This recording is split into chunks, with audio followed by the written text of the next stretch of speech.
So today we'll be talking about writing a literature review. Our objectives are to explain why literature reviews are an important part of research and differentiating our source materials.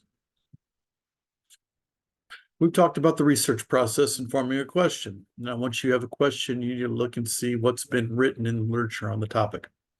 If your question has already been answered, look to see if there's a new way to look at the question, or if there's something that is important that was not addressed in answering the question previously.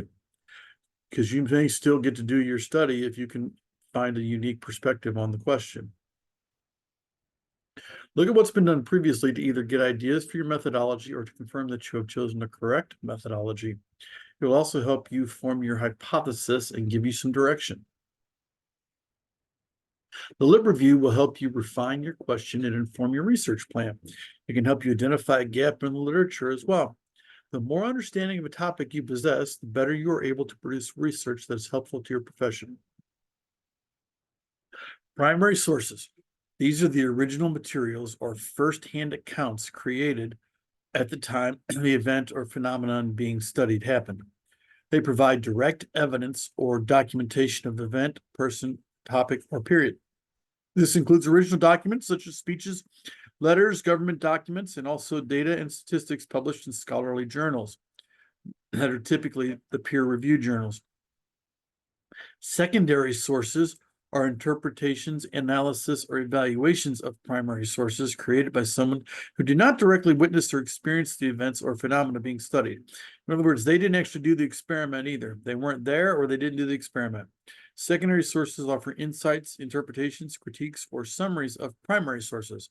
Examples are books, and particularly textbooks, but also review articles, encyclopedias, or critical appraisals.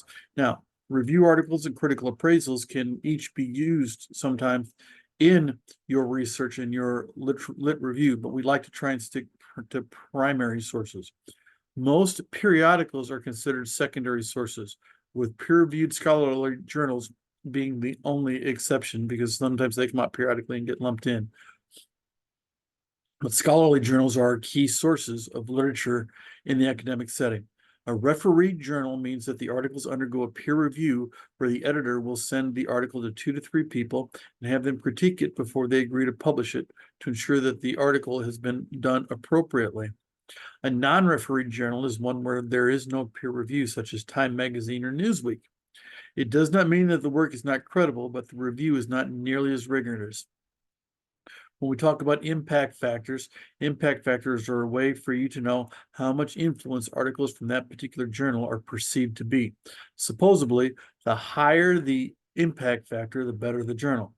But truthfully, you have to check the quality of the study. There are many good studies that are published in lower impact factor journals, and I've seen a number of studies that have been retracted due to problems that were published in high impact factor journals. So again, the quality of the work should be your guide much more than the impact factor. Sport Discus is a database for exercise, health, and sports journals specifically.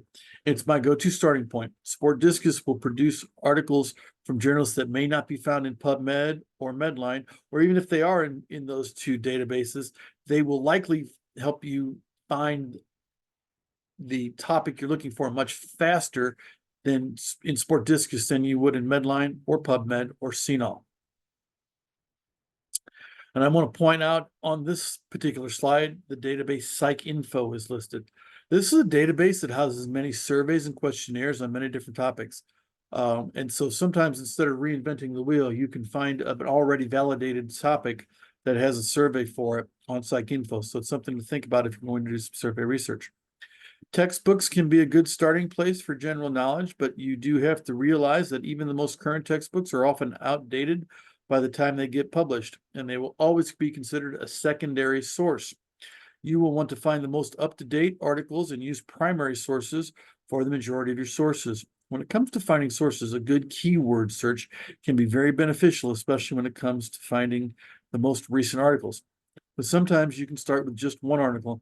If you find a very recent article, then look at its references and look up some of the references that appear to be the most recent from that article. Then those references will also have a reference list, and you can continue to repeat that process until you have a pretty thorough a number of resources and references for you to be looking at.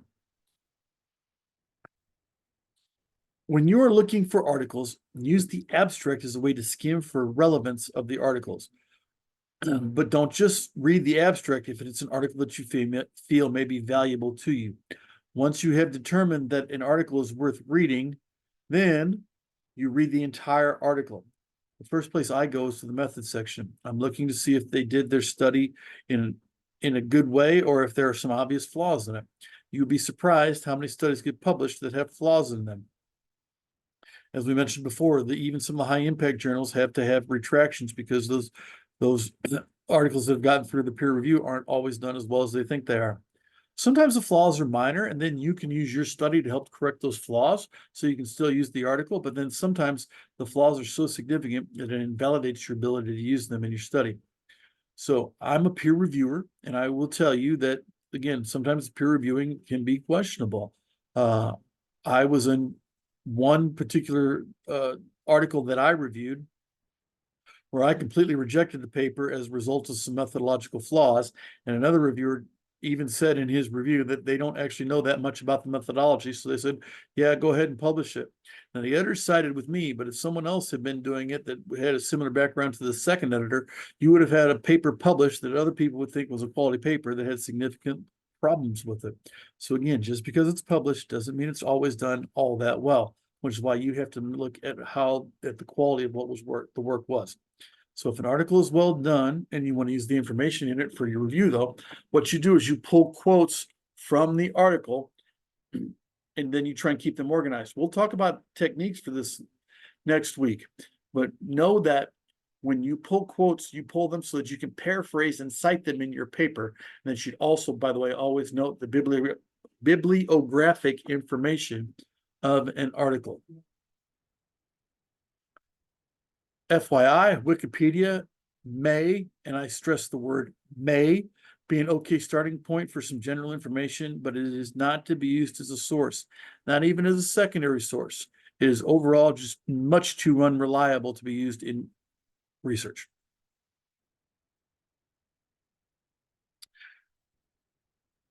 So you have to evaluate the quality of your information you are using to support your research. Remember, your evidence-based practice hierarchy. You need to make sure that you are using the most current literature available as well. Some people will tell you that you should never use an article that is more than 10 years old because as we continue to learn and uncover more, anything more than 10 years old is often out of date. But sometimes there are some articles that are so important to a topic that they really should be included regardless of how old it is. So if there are some things that are like a really big deal within the field, or like there's like one article, it is the article that started all the rest of the research on a topic, then you really should include that in your lit review. So I say that no more than about 10% of your sources should be older than about 10 years old, and that you should have a really good reason to have included it in your article if you do include it.